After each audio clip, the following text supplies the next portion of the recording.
மத்தேயு 1-14 அதிகாரத்தை நாம் பார்ப்போம். நாம் இயேசு கிறிஸ்துவின் காலத்துல இஸ்ரேல் தேசம் எவ்வாறாக இருந்தது என்பதை நம்ம பார்ப்போம். எவ்வாறாக அந்த இடங்கள் பிரிந்திருக்கு என்பதான் பார்த்தா, இது யூதேயாவாக இருந்திருக்கு, இது சமாரியாவாக இருந்திருக்கு, இது கலிலியாவாக இருந்திருக்கு இந்த பகுதி. இந்த பகுதி பார்த்தீங்க அப்படின்னா, இதுதான் கலிலியா கடலாக இருந்திருக்கு. இந்த இடம் பார்த்தீங்களா பெராயாவாக இருந்திருக்கு. இந்த இடம் தெக்கப்போலியாவாக இருந்திருக்கு. ஸோ இதுதான் இஸ்ரேல் தேசமாக இருந்திருக்கு. இங்கே எகிப்து தேசம் இருந்திருக்கு. ஸோ நம்ம ஒவ்வொரு அதிகாரமும் என்னென்ன இடங்கள் கொடுத்துருக்காங்க, நம்ம அப்பப்போ இந்த மேப்பை ரெஃபர் பண்ணி பார்ப்போம்.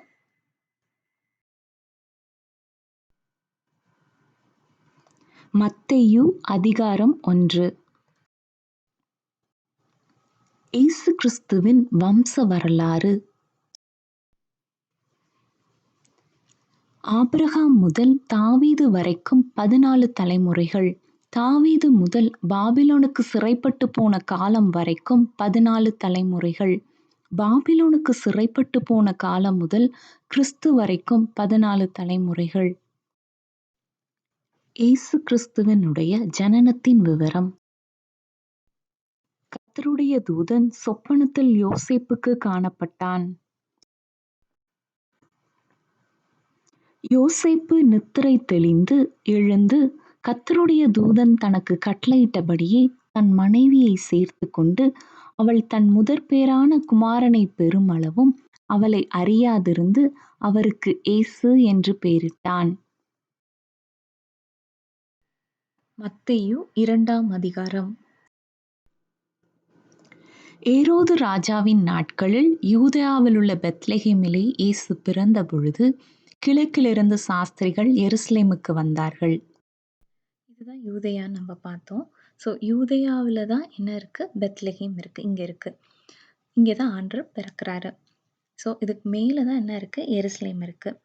இப்போ கிழக்கிலிருந்து சாஸ்திரிகள் எங்கே வராங்க? எருசலேமுக்கு வராங்க. யூதருக்கு ராஜாவாக பிறந்திருக்கிறவர் எங்கே? கிழக்கிலே அவருடைய நட்சத்திரத்தை கண்டு அவரை பணிந்து கொள்ள வந்தோம் என்றார்கள். ஏரோது ராஜா அதை கேட்டபொழுது அவனும் அவனோடே கூட எருசலேம் நகரத்தார் அனைவரும் கலங்கினார்கள்.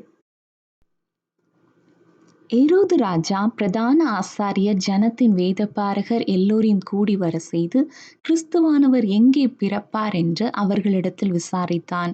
அதற்கு அவர்கள், யூதேயாவிலுள்ள பெத்லெகேமிலே பிறப்பார் என்றார்கள். அப்பொழுது ஏரோது சாஸ்திரிகளை இரகசியமாய் அழைத்து, நட்சத்திரம் காணப்பட்ட காலத்தை குறித்து அவர்களிடத்தில் திட்டமாய் விசாரித்து, நீங்கள் போய் பிள்ளையை குறித்து திட்டமாய் விசாரியுங்கள். நீங்கள் அதை கண்ட பின்பு நானும் அதை பணிந்து கொள்ளும்படி எனக்கு அறிவியுங்கள் என்று சொல்லி அவர்களை எருசலேமிலிருந்து பெத்லெகேமுக்கு அனுப்பினான். கிழக்கிலே கண்ட நட்சத்திரம் பிள்ளை இருந்த ஸ்தலத்திற்கு மேல் வந்து நிற்கும் வரைக்கும் அவர்களுக்கு முன் சென்றது. சாஸ்திரிகள் வீட்டுக்குள் பிரவேசித்து பிள்ளையையும் அதன் தாயாகிய மரியாளையும் கண்டு சாஷ்டாங்கமாய் விழுந்து அதை பணிந்து கொண்டனர். கர்த்தருடைய தூதன் சொப்பனத்தில் யோசேப்புக்கு காணப்பட்ட பின்பு அவன் எழுந்து இரவிலே பிள்ளையையும் அதன் தாயையும் கூட்டிக் கொண்டு எகிப்துக்கு புறப்பட்டு போய் ஏரோதின் மரண பரியந்தம் அங்கே இருந்தான்.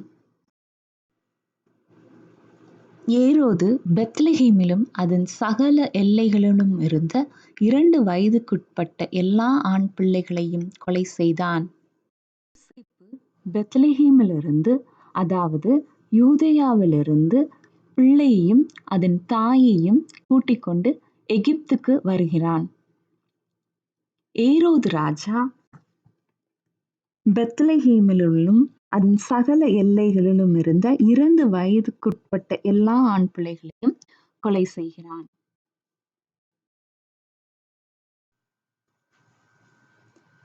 ஏரோது இறந்த பின்பு கர்த்தருடைய தூதன் எகிப்திலே யோசேப்புக்கு சொப்பனத்தில் காணப்பட்ட பின்பு அவன் எழுந்து பிள்ளையையும் அதன் தாயையும் கூட்டிக் கொண்டு இஸ்ரவேல் தேசத்துக்கு வந்தான். ஆகிலும் அர்க்கேலாயு தன் தகப்பனாகிய ஏரோதின் பட்டணத்துக்கு வந்து யூதேயாவில் அரசாளுகிறான் என்று கேள்விப்பட்டு அங்கே போக பயந்தான். அப்பொழுது அவன் சொப்பனத்தில் தேவனால் எச்சரிக்கப்பட்டு கலிலியா நாட்டின் புறங்களிலே விலகிப் போய் நாசரேத்து என்னும் ஊரிலே வந்து வாசம் பண்ணினான். ஏரோது ராஜா இறந்த பிற்பாடு எகிப்து தேசத்திலிருந்து பிள்ளையும் அதன் தாயும் கூட்டிக் கொண்டு இஸ்ரேல் தேசத்துக்கு கிளம்பலான்னு இருக்கும்போது அர்க்கேலாயு வந்து அரசாளுகிறான் யூதேயாவில். அதை அறிந்த பிற்பாடு யோசேப்பு பயந்து தேவனால் சொப்பனத்தில் எச்சரிக்கப்பட்டு கலிலியா, அதாவது இந்த பகுதி கலிலியாவில் உள்ள நாசரேத்துக்கு போய் அவங்க வாசம் பண்றாங்க.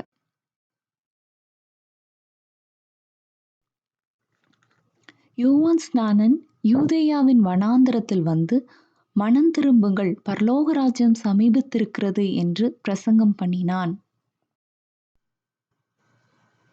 தங்கள் பாவங்களை அறிக்கையிட்டு யோர்தான் நதியில் அவனால் ஞானஸ்தானம் பெற்றார்கள். யூதேயா நமக்கு எங்க இருக்குன்னு நமக்கு தெரியும். இந்த யூதேயால உள்ள வனாந்தரத்துல தான் யோவான் ஸ்நானன் வந்து பிரசங்கம் பண்றாரு.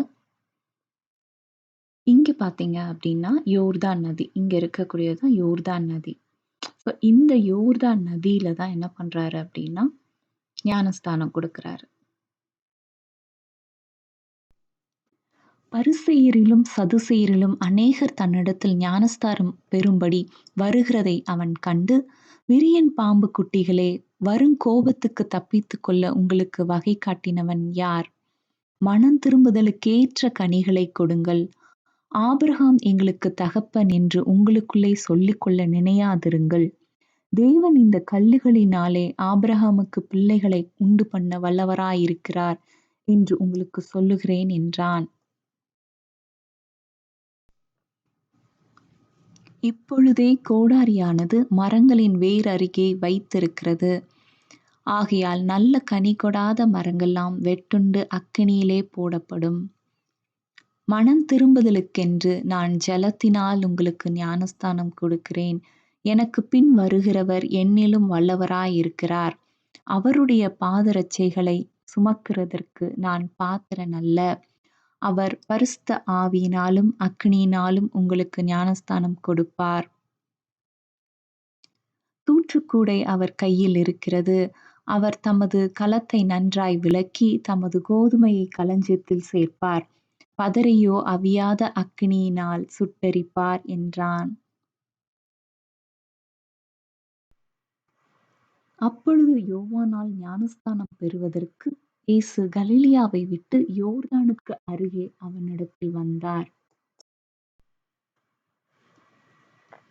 இயேசு ஞானஸ்தானம் பெற்று ஜலத்திலிருந்து கரையேறினவுடனே இதோ வானம் அவருக்கு திறக்கப்பட்டது. தேவ ஆவி புறாவைப் போல இறங்கி தம்மேல் வருகிறதைக் கண்டார். அன்றியும் வானத்திலிருந்து ஒரு சத்தம் உண்டாகி, இவர் என்னுடைய நேசகுமாரன், இவரில் பிரியமாயிருக்கிறேன் என்று உரைத்தது. இதுதான் கலிலியா பகுதி. இங்கிருந்து ஆண்டவர் வந்து இங்க யோர்தானுக்கு வராரு.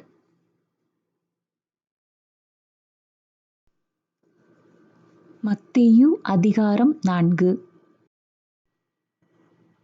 அப்பொழுது இயேசு பிசாசினால் சோதிக்கப்படுவதற்கு ஆவியானவராலே வனாந்திரத்திற்கு கொண்டு போகப்பட்டார். அவர் இரவும் பகலும் 40 நாள் உபவாசமாயிருந்த பின்பு அவருக்கு பசி உண்டாயிற்று. அப்பொழுது சோதனைக்காரன் அவரிடத்தில் வந்து, நீர் தேவனுடைய குமாரனேயானால் இந்த கல்லுகள் அப்பங்களாகும்படி சொல்லும் என்றான். அவர் பிரதியுத்தரமாக, மனுஷன் அப்பத்தினாலே மாத்திரமல்ல, தேவனுடைய வாயிலிருந்து புறப்படுகிற ஒவ்வொரு வார்த்தையினாலும் பிழைப்பான் என்று எழுதியிருக்கிறதே என்றார். அப்பொழுது பிசாசு அவரை பரிசுத்த நகரத்திற்கு கொண்டு போய் தேவாலயத்து உப்பருகியின் மேல் அவரை நிறுத்தி, நீர் தேவனுடைய குமாரனேயானால் தாழ குதியும். ஏனெனில் தம்முடைய தூதர்களுக்கு உம்மை குறித்து கட்டளையிடுவார். உமது பாதம் கல்லில் இடராதபடிக்கு அவர்கள் உம்மை கைகளில் ஏந்திக் கொண்டு போவார்கள் என்பதாய் எழுதியிருக்கிறது என்று சொன்னான். அதற்கு இயேசு, உன் தேவனாகிய கர்த்தரை பரீட்சை பாராதிருப்பாயாக என்றும் எழுதியிருக்கிறதே என்றார். மறுபடியும் பிசாசு அவரை மிகவும் உயர்ந்த மலையின் மேல் கொண்டு போய் உலகத்தின் சகல ராஜ்யங்களையும் அவைகளின் மகிமையையும் அவருக்கு காண்பித்து, நீர் சாஷ்டாங்கமாய் விழுந்து என்னை பணிந்து கொண்டால் இவைகளை எல்லாம் உமக்குத் தருவேன் என்று சொன்னான்.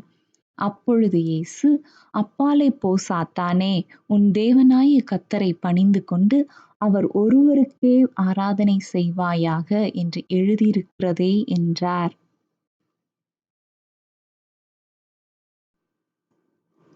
யோவான் காவலில் வைக்கப்பட்டான் என்று இயேசு கேள்விப்பட்டு கலிலேயாவுக்குப் போய் நாசரேத்தை விட்டு செபுலோன் நப்தலி என்னும் நாடுகளின் எல்லைகளில் இருக்கும் கடற்கரைக்கு அருகான கப்பர்நகூமிலே வந்து வாசம் பண்ணினார். யோவான் காவலில் வைக்கப்பட்டான் என்று இயேசு கேள்விப்பட்ட பின்பு கலிலேயாவுக்குப் போய், அதாவது கலிலேயாவுக்குப் போய் நாசரேத்தை விட்டு, இங்க நாசரேத் இருக்கு, நாசரேத்தை விட்டு கப்பர்நகூமுக்கு போறார். இங்க இருக்கு கப்பர்நகூம். அந்த கப்பர்நகூம் என்ன சொல்றாங்க அப்படின்னா, செபுலோன் இங்க இருந்திருக்கு, நப்தலி இங்க இருந்திருக்கு. ஸோ இது ரெண்டுத்துக்கும் எல்லையாக இருந்திருக்கிறது தான் கப்பர்நகூம் சொல்றாங்க. இயேசு கலிலேயா கடலோரமாய் நடந்து போகையில் மீன் பிடிக்கிறவர்களாயிருந்த 2 சகோதரராகிய பேதுரு என்னப்பட்ட சீமோனும் அவன் சகோதரன் அந்திரேயாவும் கடலில் வலை போட்டுக் கொண்டிருக்கிற போது அவர்களைக் கண்டு, என் பின்னே வாருங்கள், உங்களை மனுஷரை பிடிக்கிறவர்களாக்குவேன் என்றார். உடனே அவர்கள் வலைகளை விட்டு அவருக்கு பின் சென்றார்கள்.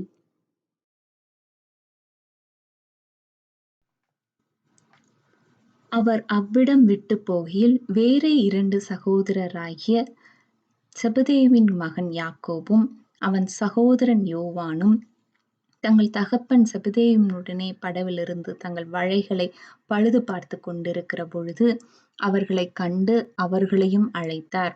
உடனே அவர்கள் படவையும் தங்கள் தகப்பனையும் விட்டு அவருக்கு பின் சென்றார்கள்.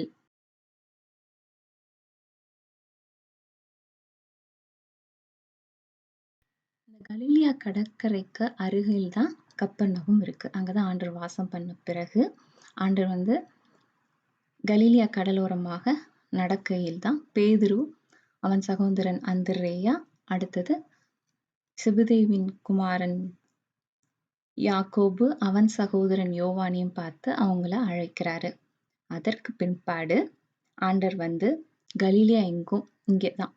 ஸோ கலிலேயா எங்கும் சுற்றி நடந்து அவர்களுடைய ஜெப ஆலயங்களில் உபதேசித்து ராஜ்யத்தின் சுவிசேஷத்தை பிரசங்கித்து ஜனங்களுக்கு உண்டாயிருந்த சகல வியாதிகளையும் சகல நோய்களையும் நீக்கி சொஸ்தமாக்குகிறாரு.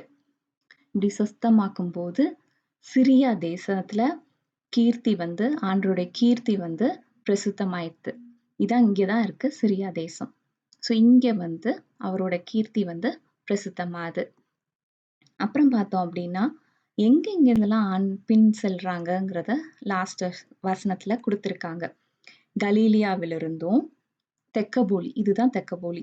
ஸோ தெக்கப்போலியில இருந்தும் எருசலேம், யூதேயால தான் எருசலேம் இருக்கு. ஸோ எருசலேம்ல இருந்தும் இங்க இருக்கு எருசலேம். அப்புறம் யூதேயாவிலிருந்தும் யோர்தானுக்கு அப்புறத்திலிருந்து திரளான ஜனங்கள் ஸோ யோர்தான் இங்க இருக்கு. ஸோ அதுக்கப்புறம் அப்புறத்துல இருக்கக்கூடிய ஜனங்களும் அவருக்கு பின் செல்றதாக நம்ம பார்க்கிறோம். மத்தேயு அதிகாரம் 5. இயேசு திரளான ஜனங்களைக் கண்டு மலையின் மேல் ஏறினார். அவர் உட்கார்ந்த பொழுது அவருடைய சீஷர்கள் அவரிடத்தில் வந்தார்கள். அப்பொழுது அவர் தமது வாயை திறந்து அவர்களுக்கு உபதேசித்து சொன்னது என்னவென்றால்,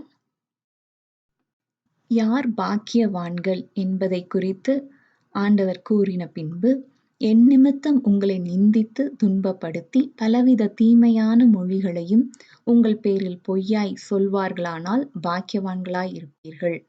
சந்தோஷப்பட்டு களிகூருங்கள், பரலோகத்தில் உங்கள் பலன் மிகுதியாயிருக்கும். உங்களுக்கு முன்னிருந்த தீர்க்கதரிசிகளையும் அப்படியே துன்பப்படுத்தினார்களே.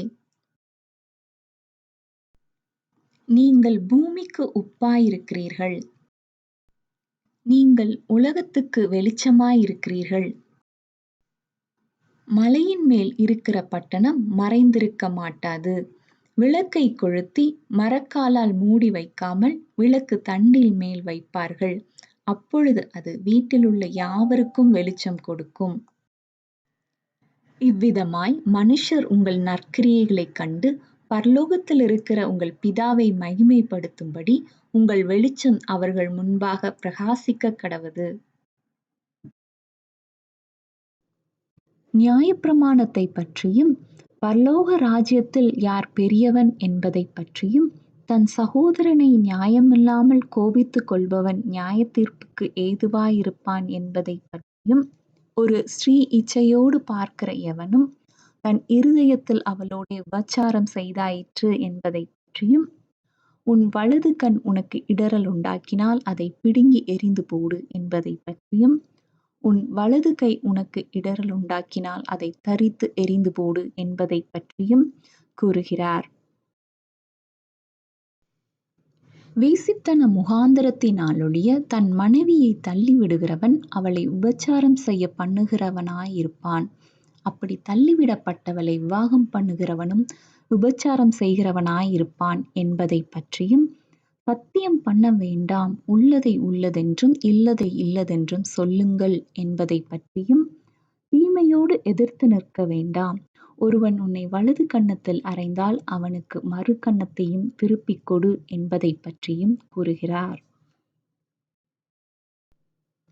உன்னோடு வழக்காடி உன் வஸ்திரத்தை எடுத்துக்கொள்ள வேண்டும் என்றிருக்கிறவனுக்கு உன் அங்கியையும் விட்டுவிடு என்பதை பற்றியும் ஒருவன் உன்னை 1 மைல் தூரம் வர பலவந்தம் பண்ணினால் அவனோடு 2 மைல் தூரம் போ. உன்னிடத்தில் கேட்கிறவனுக்கு கொடு, உன்னிடத்தில் கடன் வாங்க விரும்புகிறவனுக்கு முகம் கோணாதே என்பதை பற்றியும் உங்கள் சத்துருக்களை சிநேகியுங்கள், உங்களை சபிக்கிறவர்களை ஆசிர்வதியுங்கள், உங்களை பகைக்கிறவர்களுக்கு நன்மை செய்யுங்கள், உங்களை நிந்திக்கிறவர்களுக்காகவும் உங்களை துன்பப்படுத்துகிறவர்களுக்காகவும் ஜெபம் பண்ணுங்கள் என்பதை பற்றியும் கூறுகிறார். மத்தேயு அதிகாரம் 6. மனுஷர் காண வேண்டுமென்று அவர்களுக்கு முன்பாக உங்கள் தர்மத்தை செய்யாதபடிக்கு எச்சரிக்கையாயிருங்கள். நீ தர்மம் செய்யும்போது மனுஷரால் புகழப்படுவதற்கு மாயக்காரர் ஆலயங்களிலும் வீதிகளிலும் செய்வது போல உனக்கு முன்பாக தாரை ஊதுவியாதே. நீ ஜெபம் பண்ணும்போது மாயக்காரரைப் போல் இருக்க வேண்டாம். மனுஷர் காணும்படியாக அவர்கள் ஜெப ஆலயங்களிலும் வீதிகளின் சந்திகளிலும் நின்று ஜெபம் பண்ண விரும்புகிறார்கள். நீங்கள் ஜெபம் பண்ணும்போது அஞ்ஞானிகளைப் போல வீண் வார்த்தைகளை அலப்பாதேயுங்கள். அவர்கள் அதிக வசனிப்பினால் தங்கள் ஜெபம் கேட்கப்படும் என்று நினைக்கிறார்கள். நீங்கள் உபவாசிக்கும் போது மாயக்காரரைப் போல முகவாடலாய் இராதேயுங்கள். அவர்கள் உபவாசிக்கிறதை மனுஷர் காணும் பொருட்டாக தங்கள் முகங்களை வாட பண்ணுகிறார்கள். அவர்கள் தங்கள் பலனை அடைந்து தீர்ந்ததென்று மெய்யாகவே உங்களுக்குச் சொல்லுகிறேன். பூமியிலே உங்களுக்கு பொக்கிஷங்களை சேர்த்து வைக்க வேண்டாம், பரலோகத்திலே உங்கள் பொக்கிஷங்களை சேர்த்து வையுங்கள். கண்ணானது சரீரத்தின் விளக்காயிருக்கிறது. உன் கண் தெளிவாயிருந்தால் உன் சரீரம் முழுதும் வெளிச்சமாயிருக்கும். உன் கண் கெட்டதாயிருந்தால் உன் சரீரம் முழுதும் இருளாயிருக்கும்.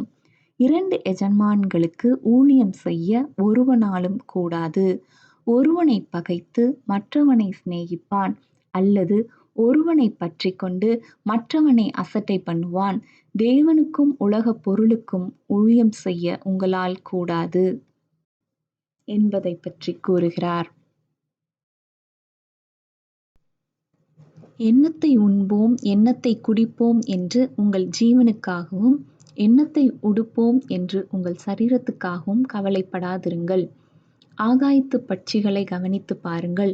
அவைகள் விதைக்கிறதும் இல்லை, அறுக்கிறதும் இல்லை, களஞ்சியங்களில் சேர்த்து வைக்கிறதும் இல்லை. அவைகளையும் உங்கள் பரமபிதா பிழைப்பூட்டுகிறார். அவைகளை பார்க்கலும் நீங்கள் விசேஷித்தவர்கள் அல்லவா? உடைக்காகவும் நீங்கள் கவலைப்படுகிறதென்ன? காட்டு புஷ்பங்கள் எப்படி வளருகிறதென்று கவனித்துப் பாருங்கள். அவைகள் உழைக்கிறதும் இல்லை, நூற்கிறதும் இல்லை. என்னத்தை உண்போம், என்னத்தை குடிப்போம், என்னத்தை உடுத்துவோம் என்று கவலைப்படாதிருங்கள். இவைகளையெல்லாம் அஞ்ஞானிகள் நாடித் தேடுகிறார்கள். இவைகளையெல்லாம் உங்களுக்கு வேண்டியவைகள் என்று உங்கள் பரமபிதா அறிந்திருக்கிறார். முதலாவது தேவனுடைய ராஜ்யத்தையும் அவருடைய நீதியையும் தேடுங்கள். அப்பொழுது இவைகள் எல்லாம் உங்களுக்கு கூட கொடுக்கப்படும். மத்தேயு அதிகாரம் 7. நீங்கள் குற்றவாளிகள் என்று தீர்க்கப்படாதபடிக்கு மற்றவர்களை குற்றவாளிகள் என்று தீர்க்காதிருங்கள். ஏனெனில் நீங்கள் மற்றவர்களை தீர்க்கிற தீர்ப்பின்படியே நீங்களும் தீர்க்கப்படுவீர்கள். நீங்கள் மற்றவர்களுக்கு அளக்கிற அளவின்படியே உங்களுக்கும் அளக்கப்படும். நீ உன் கண்ணில் இருக்கிற உத்தரத்தை உணராமல் உன் சகோதரன் கண்ணில் இருக்கிற துரும்பை பார்க்கிறதென்ன? பரிசுத்தமானதை நாய்களுக்கு கொடாதேயுங்கள். உங்கள் முத்துக்களை பன்றிகள் முன் போடாதேயுங்கள்.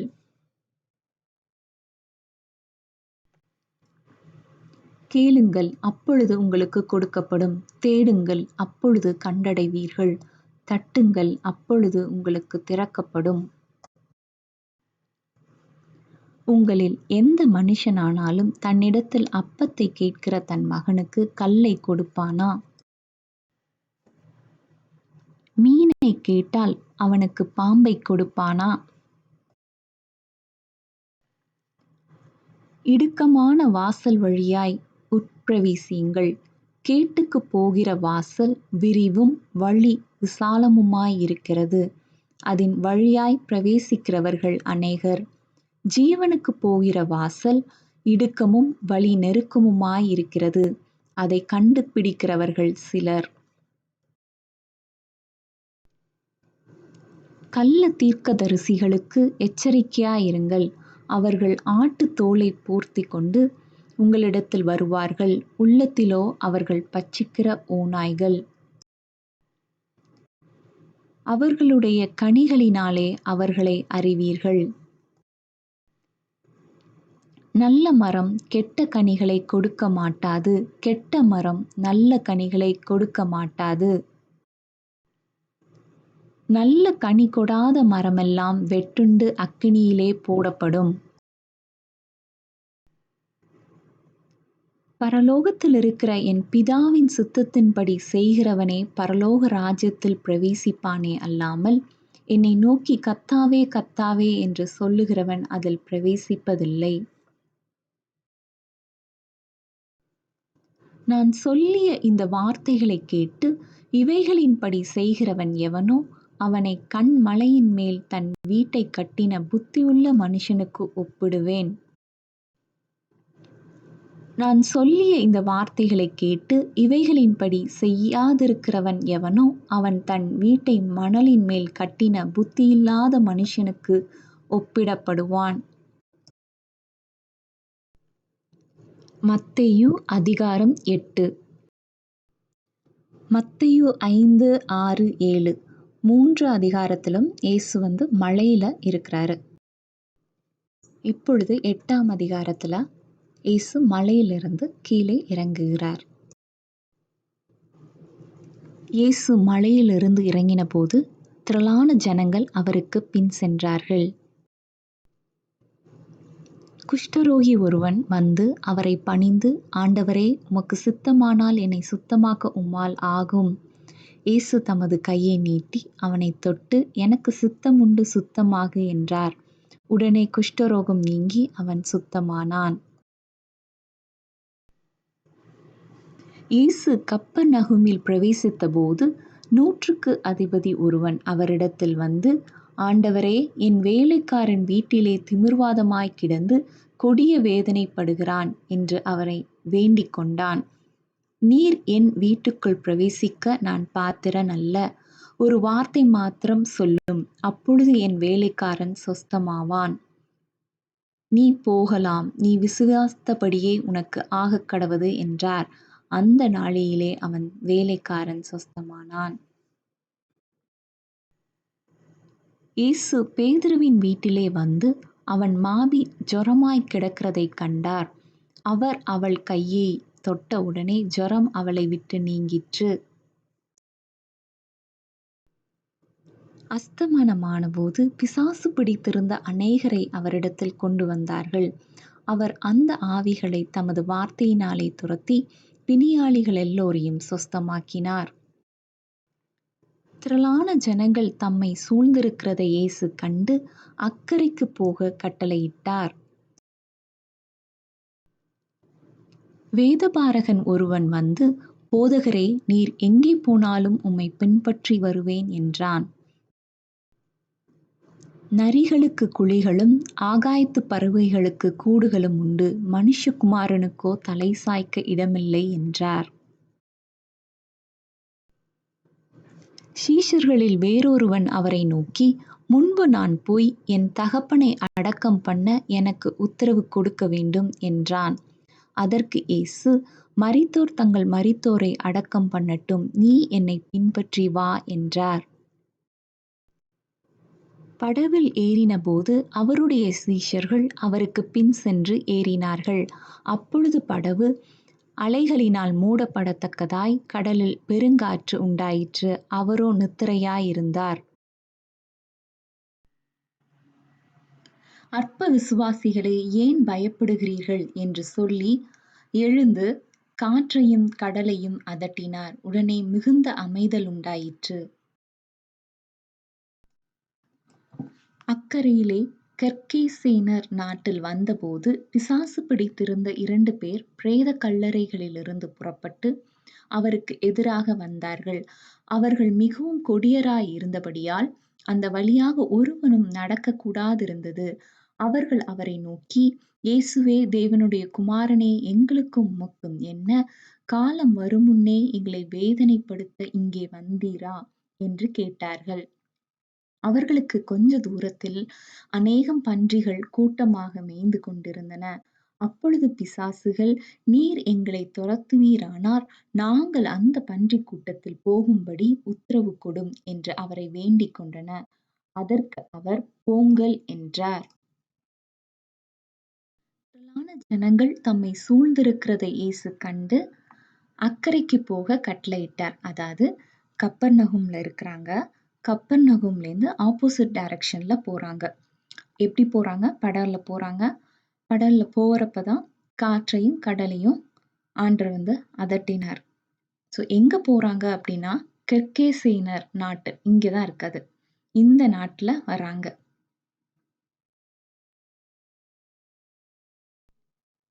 மத்தேயு அதிகாரம் 9. இயேசு படவில் ஏறி இக்கரைப்பட்டு தம்முடைய பட்டணத்திற்கு வந்தார். அதாவது கப்பர்நகூமுக்கு வராரு. படுக்கையில் கிடந்த ஒரு திமிர்வாதக்காரனை அவரிடத்தில் கொண்டு வந்தார்கள். இயேசு அவர்களுடைய விசுவாசத்தைக் கண்டு திமிர்வாதக்காரனை நோக்கி, மகனே, திடன்கொள், உன் பாவங்கள் உனக்கு மன்னிக்கப்பட்டது என்றார். அப்பொழுது வேதபாரகரில் சிலர், இவன் தேவதூஷணம் சொல்லுகிறான் என்று தங்கள் உள்ளத்தில் சொல்லிக் கொண்டார்கள். நீங்கள் உங்கள் இருதயங்களில் பொல்லாதவைகளை சிந்திக்கிறதென்ன? உன் பாவங்கள் மன்னிக்கப்பட்டது என்று சொல்வதோ, எழுந்து நடவென்று சொல்வதோ எது எளிது? பூமியிலே பாவங்களை மன்னிக்க மனுஷகுமாரனுக்கு அதிகாரம் உண்டென்பதை நீங்கள் அறிய வேண்டும் என்று சொல்லி திமிர்வாதக்காரனை நோக்கி, நீ எழுந்து உன் படுக்கையை எடுத்துக்கொண்டு உன் வீட்டுக்குப் போ என்றார். உடனே அவன் எழுந்து தன் வீட்டுக்குப் போனான். ஆயத்துறையில் உட்கார்ந்திருந்த மத்தேயு என்னும் ஒரு மனுஷனைக் கண்டு, எனக்கு பின் சென்று வா என்றார். அவன் எழுந்து அவருக்கு பின் சென்றான். இயேசு வீட்டிலே போஜன பந்தி இருக்கையில் அநேக ஆயக்காரரும் பாவிகளும் வந்து இயேசுவோடும் அவர் சீஷரோடும் கூட பந்தி இருந்தார்கள். பரிசேயர் அதைக் கண்டு அவருடைய சீஷர்களை நோக்கி, உங்கள் போதகர் ஆயக்காரரோடும் பாவிகளோடும் போஜனம் பண்ணுகிறதென்ன வென்று கேட்டார்கள். யோவானுடைய சீஷர் அவரிடத்தில் வந்து, நாங்களும் பரிசேயரும் அநேகந்தரம் உபவாசிக்கிறோமே, உம்முடைய சீஷர் உபவாசிக்காமல் இருக்கிறதென்ன வென்று கேட்டார்கள். அதற்கு இயேசு, மணவாளன் தங்களோடு இருக்கையில் மணவாளனுடைய தோழர் துயரப்படுவார்களா? மணவாளன் அவர்களை விட்டு எடுபடும் நாட்கள் வரும், அப்பொழுது உபவாசிப்பார்கள் என்றார். ஒருவனும் கோடித் துண்டை பழைய வஸ்திரத்தோடே இணைக்க மாட்டான் என்றார். புது திராட்சை ரசத்தை பழந்துருத்திகளில் வார்த்து வைக்கிறதும் இல்லை என்றார். தலைவன் ஒருவன் வந்து அவரைப் பணிந்து, என் மகள் இப்பொழுதுதான் மரித்துப் போனாள். ஆகிலும் நீர் வந்து அவள் மேல் உமது கையை வையும், அப்பொழுது பிழைப்பாள் என்றான். இயேசு எழுந்து தம்முடைய சீஷரோடே கூட அவன் பின்னே போனார். அப்பொழுது 12 வருஷமாய் பெரும்பாடுள்ள ஒரு ஸ்திரீ, நான் அவருடைய வஸ்திரத்தையாகிலும் தொட்டால் சொஸ்தமாவேன் என்று தன் உள்ளத்தில் எண்ணிக்கொண்டு அவர் பின்னாலே வந்து அவருடைய வஸ்திரத்தின் ஓரத்தைத் தொட்டாள். இயேசு திரும்பி அவளைப் பார்த்து, மகளே, திடன்கொள், உன் விசுவாசம் உன்னை இரட்சித்தது என்றார். அந்நேரம் முதல் அந்த ஸ்திரீ சொஸ்தமானாள். 2 குருடர் அவர் பின்னே சென்று, தாவீதின் குமாரனே, எங்களுக்கு இரங்கும் என்று கூப்பிட்டார்கள். அவர் வீட்டிற்கு வந்த பின்பு அந்தக் குருடர் அவரிடத்தில் வந்தார்கள். பிசாசு பிடித்த ஊமையான ஒரு மனுஷனை அவரிடத்தில் கொண்டு வந்தார்கள். பிசாசு துரத்தப்பட்ட பின்பு ஊமையன் பேசினான். பரிசேயரோ, இவன் பிசாசுகளின் தலைவனாலே பிசாசுகளைத் துரத்துகிறான் என்றார்கள். அறுப்பு மிகுதி, வேலையாட்களோ கொஞ்சம். ஆதலால் அறுப்புக்கு எஜமான் தமது அறுப்புக்கு வேலையாட்களை அனுப்பும்படி அவரை வேண்டிக் கொள்ளுங்கள் என்றார். மத்தேயு அதிகாரம் 10.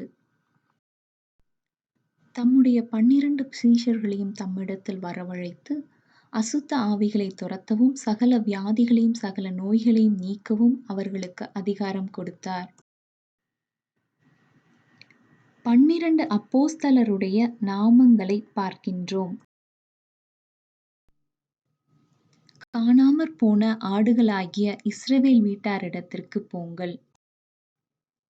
போகையில், பரலோக ராஜ்யம் சமீபித்திருக்கிறது என்று பிரசங்கம் செய்யுங்கள் என்றார். இலவசமாய்ப் பெற்றீர்கள், இலவசமாய்க் கொடுங்கள் என்றார். எதைத் தேடி வைக்க வேண்டாம்.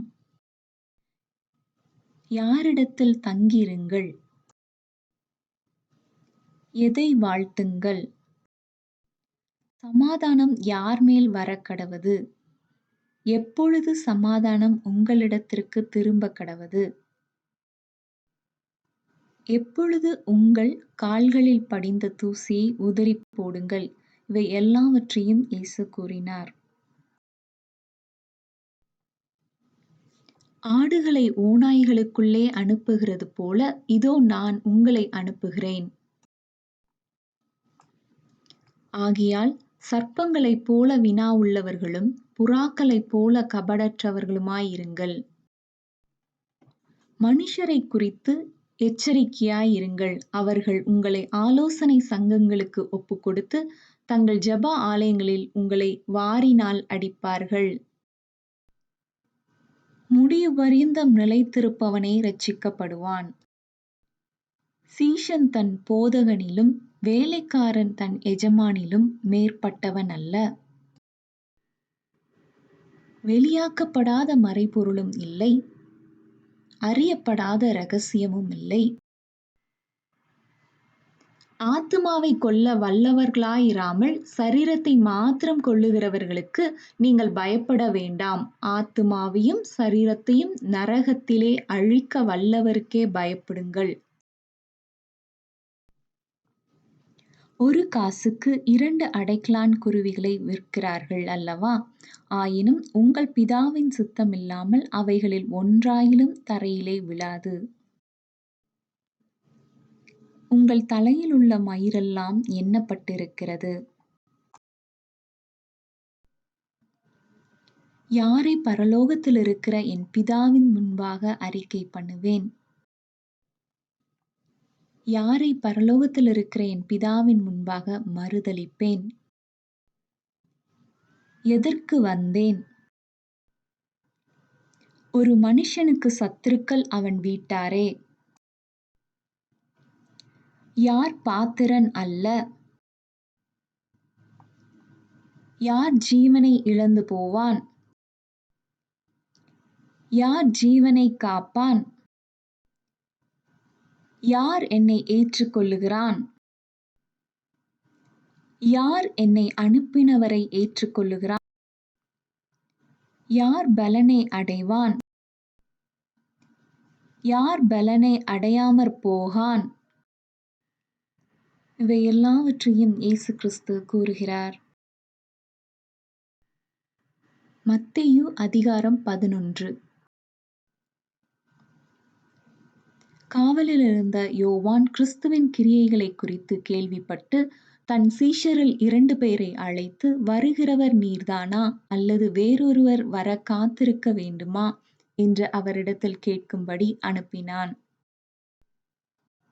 இயேசு அவர்களுக்குப் பிரதியுத்தரமாக, நீங்கள் கேட்கிறதையும் காண்கிறதையும் யோவானிடத்தில் போய் அறிவியுங்கள். குருடர் பார்வை அடைகிறார்கள், சப்பாணிகள் நடக்கிறார்கள், குஷ்டரோகிகள் சுத்தமாகிறார்கள், செவிடர் கேட்கிறார்கள், மரித்தோர் எழுந்திருக்கிறார்கள், தரித்திரருக்கு சுவிசேஷம் பிரசங்கிக்கப்படுகிறது. என்னிடத்தில் இடறலடையாதிருக்கிறவன் எவனோ அவன் பாக்கியவான் என்றார். அவர்கள் போன பின்பு இயேசு யோவானைக் குறித்து ஜனங்களுக்கு சொன்னது என்னவென்றால், தீர்க்கதரிசியைப் பார்க்கிலும் மேன்மையுள்ளவன். இதோ, நான் என் தூதனை உமக்கு முன்பாக அனுப்புகிறேன். அவன் உமக்கு முன்னே போய் உமது வழியை ஆயத்தம் பண்ணுவான் என்று எழுதிய வாக்கியத்தால் குறிக்கப்பட்டவன் இவன்தான். ஸ்திரீகளிடத்திலே பிறந்தவர்களில் யோவான்ஸ்நானனைப் பார்க்கிலும் பெரியவன் ஒருவனும் எழும்பினதில்லை. ஆகிலும் பரலோக ராஜ்யத்தில் சிறியவனாயிருக்கிறவன் அவனிலும் பெரியவனாயிருக்கிறான். யோவான்ஸ்நானன் காலம் முதல் இதுவரைக்கும் பரலோக ராஜ்யம் பலவந்தம் பண்ணப்படுகிறது. பலவந்தம் பண்ணுகிறவர்கள் அதைப் பிடித்துக் கொள்ளுகிறார்கள். நியாயப்பிரமாணமும் தீர்க்கதரிசிகள் யாவரும் யோவான் வரைக்கும் தீர்க்கதரிசனம் உரைத்ததுண்டு. நீங்கள் ஏற்றுக்கொள்ள மனதாயிருந்தால் வருகிறவனாகிய எலியா இவன்தான். தமது பலத்த செய்கைகளில் அதிகமானவைகளை செய்யக் கண்ட பட்டணங்கள் மனம் திரும்பாமற் போனபடியினால் அவைகளை அவர் கடிந்து கொள்ளத் தொடங்கினார். கோராசினே, உனக்கு ஐயோ! பெத்சாயிதாவே, உனக்கு ஐயோ! வானபரியந்தம் உயர்த்தப்பட்ட கப்பர்நகுமே, நீ பாதாள பரியந்தம் தாழ்த்தப்படுவாய். இயேசு கடிந்து கொள்ளுகிற பட்டணங்கள் 3 பட்டணங்கள். 1 கோராசின், பெத்சாயிதா, கப்பர்நகும். முதலாவது கோராசின் பார்ப்போம். இந்த கப்பர்நகும் நம்ம இங்க பார்த்தோம் இல்லையா? இதான் கப்பர்நகும். கப்பர்நகுமுக்கு மேல இருக்குது. அதான் கோராசின். இங்க இருக்கிறதா கோராசின். இங்க அதுக்கு ஆப்போசிட்ல ஜஸ்ட் கப்பர்நகுமுக்கு ஆப்போசிட்ல இருக்கிறது பெத்சாயிதா.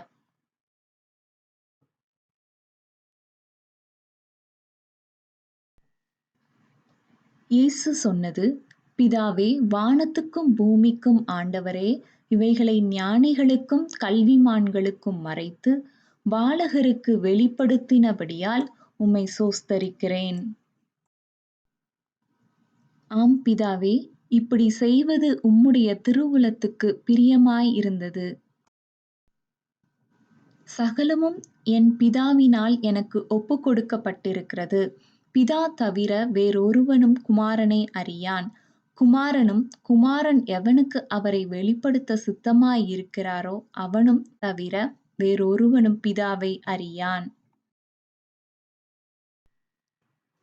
வருத்தப்பட்டு பாரம் சுமக்கிறவர்களே, நீங்கள் எல்லோரும் என்னிடத்தில் வாருங்கள், நான் உங்களுக்கு இளைப்பாறுதல் தருவேன்.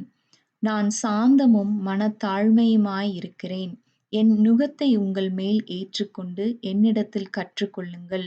அப்பொழுது உங்கள் ஆத்துமாக்களுக்கு இளைப்பாறுதல் கிடைக்கும்.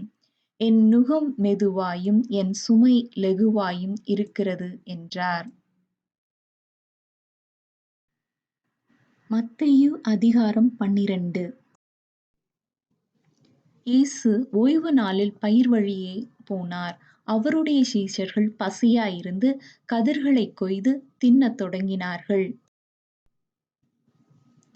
பரிசேயர் அதைக் கண்டு அவரை நோக்கி, இதோ ஓய்வு நாளில் செய்யத்தகாததை உம்முடைய சீஷர்கள் செய்கிறார்களே என்றார்கள். அதற்கு அவர், தாவீதும் அவனோடிருந்தவர்களும் பசியாயிருந்தபோது செய்ததை நீங்கள் வாசிக்கவில்லையா? அவன் தேவனுடைய வீட்டில் பிரவேசித்து, ஆசாரியர் தவிர வேறொருவரும் புசிக்கத்தகாத தேவ சமூகத்து அப்பங்களைத் தானும் தன்னோடிருந்தவர்களும் புசித்தார்களே. அன்றியும் ஓய்வு நாட்களில் ஆசாரியர்கள் தேவாலயத்தில் ஓய்ந்திராமல் ஓய்வு நாளை வேலை நாளாக்கினாலும் குற்றமில்லாதிருக்கிறார்கள் என்று நீங்கள் வேதத்தில் வாசிக்கவில்லையா?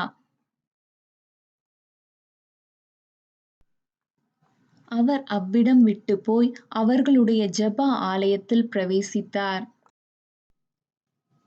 அங்கே சூம்பின கையையுடைய மனுஷன் ஒருவன் இருந்தான். அப்பொழுது அவர் மேல் குற்றஞ்சாட்டும்படிக்கு, ஓய்வு நாளில் சொஸ்தமாக்குகிறது நியாயமா என்று கேட்டார்கள். அதற்கு அவர், உங்களில் எந்த மனுஷனுக்காகிலும் ஒரு ஆடு இருந்து அது ஓய்வு நாளில் குழியிலே விழுந்தால் அதைப் பிடித்து தூக்கிவிட மாட்டானோ? ஆட்டைப் பார்க்கிலும் மனுஷனானவன் எவ்வளவோ விசேஷித்திருக்கிறான். ஆதலால் ஓய்வு நாளிலே நன்மை செய்வது நியாயம்தான் என்று சொன்னார். பின்பு அந்த மனுஷனை நோக்கி, உன் கையை நீட்டு என்றார். அவன் நீட்டினான். அது மறு கையைப் போல் சொஸ்தமாயிற்று. அப்பொழுது பரிசேயர் வெளியே போய் அவரைக் கொலை செய்யும்படி அவருக்கு விரோதமாய் ஆலோசனை பண்ணினார்கள். இயேசு அதை அறிந்து அவ்விடம் விட்டு விலகிப் போனார். திரளான ஜனங்கள் அவருக்குப் பின் சென்றார்கள். அவர்கள் எல்லோரையும் அவர் சொஸ்தமாக்கி, தம்மைப் பிரசித்தம் பண்ணாதபடி அவர்களுக்குக் கண்டிப்பாய்க் கட்டளையிட்டார். அவர் நியாயத்திற்கு ஜெயங்கிடைக்கப் பண்ணுகிற வரைக்கும் நெரிந்த நாணலை முறிக்காமலும் மங்கி எரிகிற திரியை அணைக்காமலும் இருப்பார். பிசாசு பிடித்த குருடும் ஊமையுமான ஒருவன் அவரிடத்தில் கொண்டு வரப்பட்டான். குருடும் ஊமையுமானவன் பேசவும் காணவும் தக்கதாக அவனைச் சொஸ்தமாக்கினார். பரிசேயர் அதைக் கேட்டு, இவன் பிசாசுகளின் தலைவனாகிய பெயல்செபூலினாலே பிசாசுகளைத் துரத்துகிறதினாலே அல்லாமல் மற்றபடி அல்ல என்றார்கள். இயேசு அவர்கள் சிந்தனைகளை அறிந்து அவர்களை நோக்கி, தனக்குத்தானே விரோதமாய்ப் பிரிந்திருக்கிற எந்த ராஜ்யமும் பாழாய்ப்போம். தனக்குத்தானே விரோதமாய்ப் பிரிந்திருக்கிற எந்த பட்டணமும் எந்த வீடும் நிலைநிற்க மாட்டாது என்றார். பலவானை முந்திக் கட்டினாலொழிய பலவானுடைய வீட்டுக்குள் ஒருவன் புகுந்து அவன் உடைமைகளை எப்படிக் கொள்ளையிடக்கூடும்? கட்டினானேயாகில் அவன் வீட்டைக் கொள்ளையிடலாம். மரம் நல்லதென்றால் அதன் கனியும் நல்லதென்று சொல்லுங்கள். மரம் கெட்டதென்றால் அதன் கனியும் கெட்டதென்று சொல்லுங்கள். மரமானது அதன் கனியினால் அறியப்படும். விரியன் பாம்பு குட்டிகளே, நீங்கள் பொல்லாதவர்களாயிருக்க நலமானவைகளை எப்படிப் பேசுவீர்கள்? இருதயத்தின் நிறைவினால் வாய் பேசும்.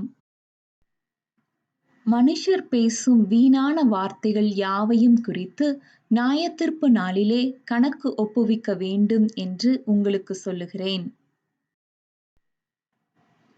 ஏனெனில் உன் வார்த்தைகளினாலே நீதிமான் என்று தீர்க்கப்படுவாய், அல்லது உன் வார்த்தைகளினாலே குற்றவாளி என்று தீர்க்கப்படுவாய் என்றார்.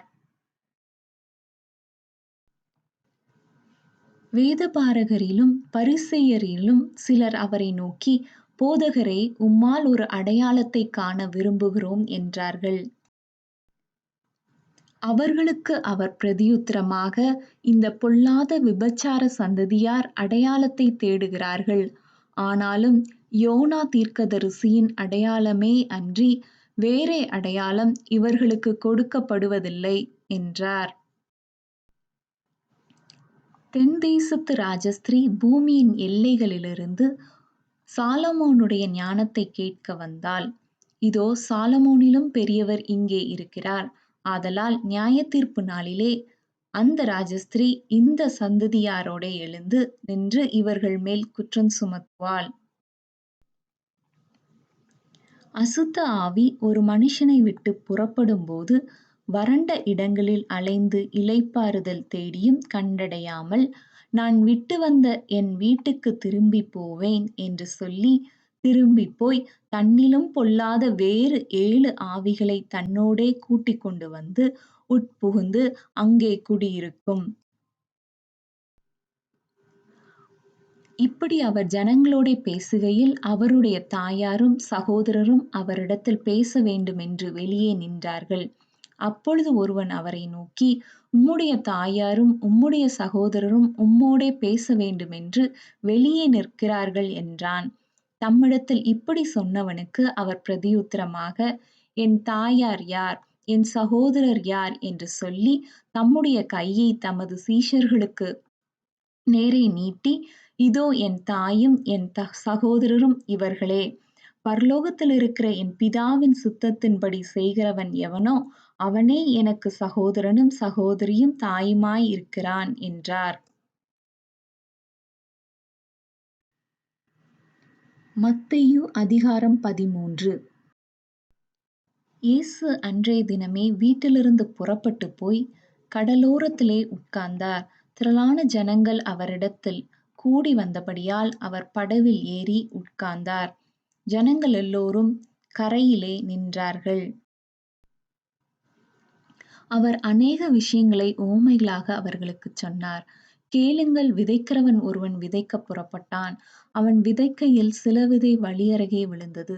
பறவைகள் வந்து அதைப் பட்சித்துப் போட்டது. சில விதை அதிக மண்ணில்லாத கற்பாறை இடங்களில் விழுந்தது. மண் ஆழமாயிராததினாலே அது சீக்கிரமாய் முளைத்தது. வெயில் ஏறின போதோ தீந்து போய் வேரில்லாமையால் உலர்ந்து போயிற்று. சில விதை முள்ளுள்ள இடங்களில் விழுந்தது. முள் வளர்ந்து அதை நெருக்கிப் போட்டது.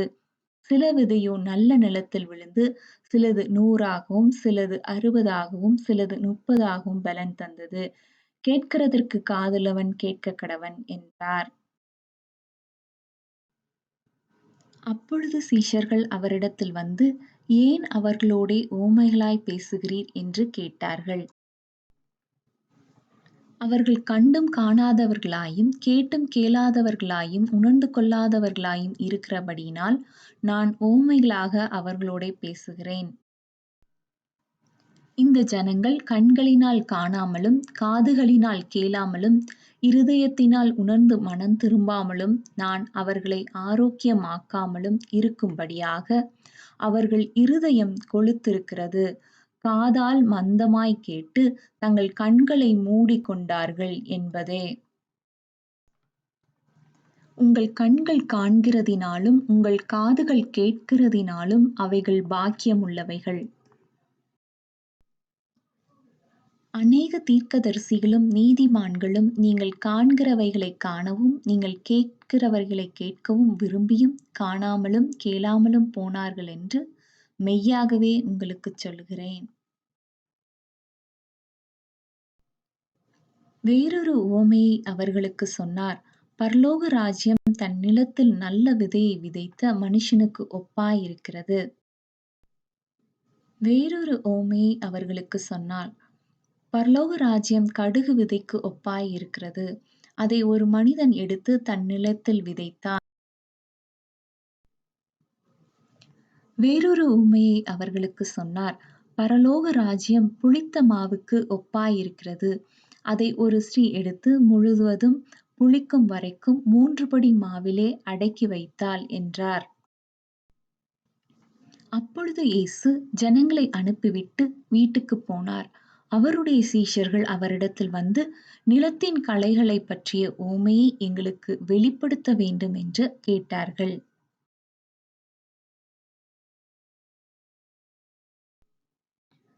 பரலோக ராஜ்யம் நிலத்தில் புதைந்திருக்கிற பொக்கிஷத்திற்கு ஒப்பாயிருக்கிறது.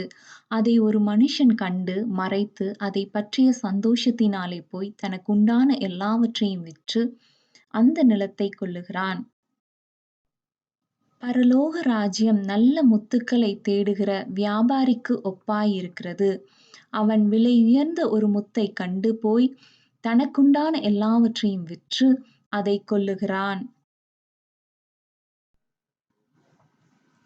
பரலோக ராஜ்யம் கடலிலே போடப்பட்டு சகலவிதமான மீன்களையும் சேர்த்து வாரிக்கொள்ளும் வலைக்கு ஒப்பாயிருக்கிறது. அது நிறைந்தபோது அதைக் கரையில் இழுத்து உட்கார்ந்து நல்லவைகளை கூடைகளில் சேர்த்து ஆகாதவைகளை எறிந்து போடுவார்கள். இப்படியே உலகத்தின் முடிவிலே நடக்கும்.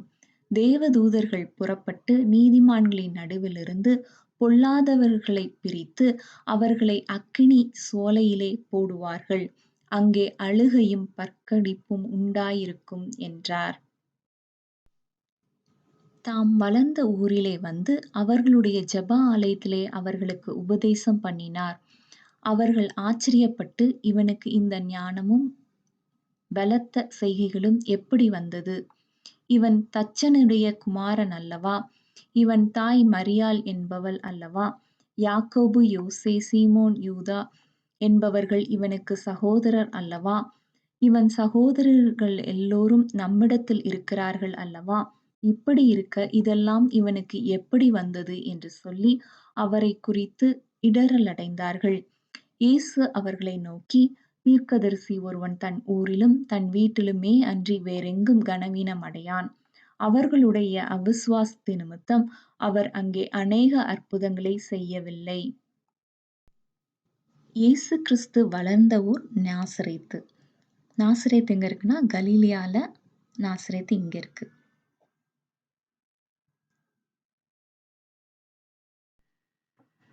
மத்தேயு அதிகாரம் 14.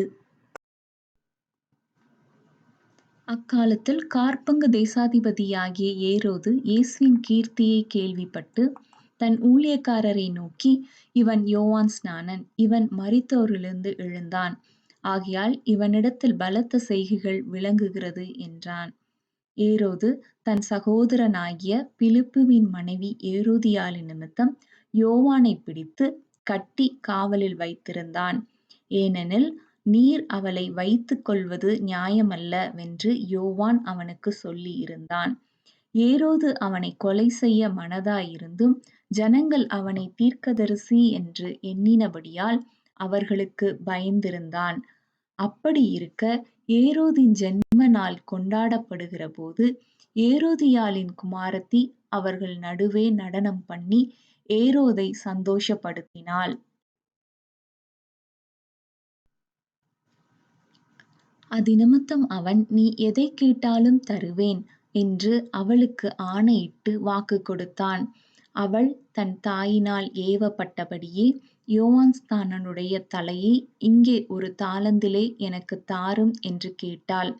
ராஜா துக்கமடைந்தான். ஆகிலும் ஆணைய நிமித்தமும் பந்தியில் கூட இருந்தவர்களின் நிமித்தமும் அதைக் கொடுக்க கட்டளையிட்டு ஆள் அனுப்பி காவற்கூடத்திலே யோவானைச் சிரச்சேதம் பண்ணுவித்தான்.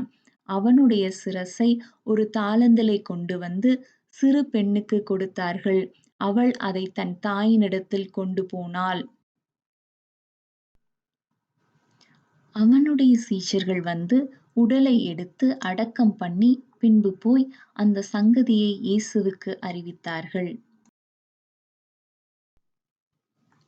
சாயங்காலமானபோது அவருடைய சீஷர்கள் அவரிடத்தில் வந்து, இது வனாந்தரமான இடம், நேரமும் ஆயிற்று.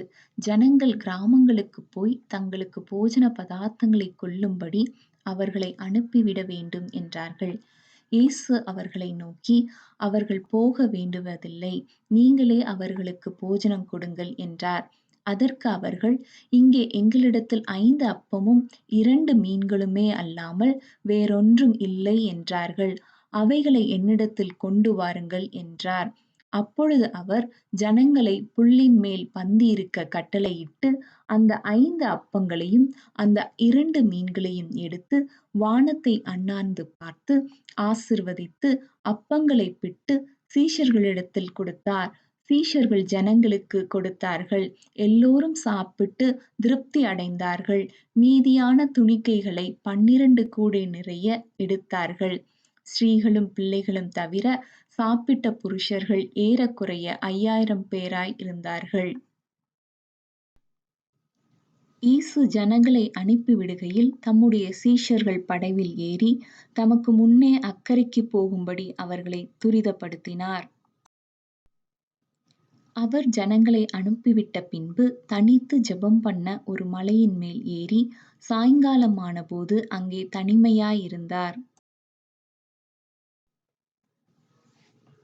அதற்குள்ளாக படவு நடுக்கடலிலே சேர்ந்து எதிர்காற்றாயிருந்தபடியால் அலைகளினால் அலைவுபட்டது.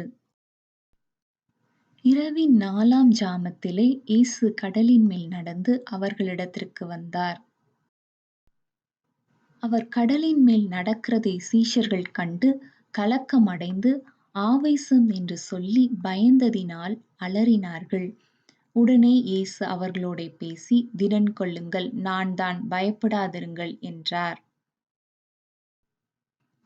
பேதுரு அவரை நோக்கி, ஆண்டவரே, நீரேயானால் நான் ஜலத்தின் மேல் நடந்து உம்மிடத்தில் வர கட்டளையிடும் என்றான். அதற்கு அவர், வா என்றார்.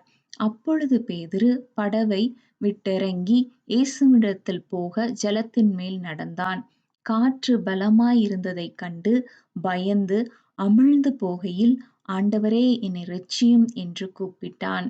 உடனே இயேசு கையை நீட்டு அவனைப் பிடித்து, அற்ப விசுவாசியே, ஏன் சந்தேகப்பட்டாய் என்றார். அவர்கள் படவில் ஏறினவுடனே காற்று அமர்ந்தது. பின்பு அவர்கள் கடலைக் கடந்து கெனசரேத்து நாட்டில் சேர்ந்தார்கள். அவ்விடத்து மனுஷர் அவரை இன்னார் என்று அறிந்து சுற்றுப்புறமெங்கும் செய்தி அனுப்பி பிணியாளிகள் எல்லோரையும் அவரிடத்தில் கொண்டு வந்து, அவருடைய வஸ்திரத்தின் ஓரத்தையாகிலும் அவர்கள் தொடும்படி உத்தரவாக வேண்டுமென்று அவரை வேண்டிக் கொண்டார்கள். தொட்ட யாவரும் சொஸ்தமானார்கள். கெனேசரேத்து எங்க இருக்குன்னா, கப்பர்நகும் இங்க இருக்கு. அதுக்கு கீழே மக்தலா இருக்கு. இது 2த்துக்கும் நடுவுல தான் கெனசரேத்து இருக்குது.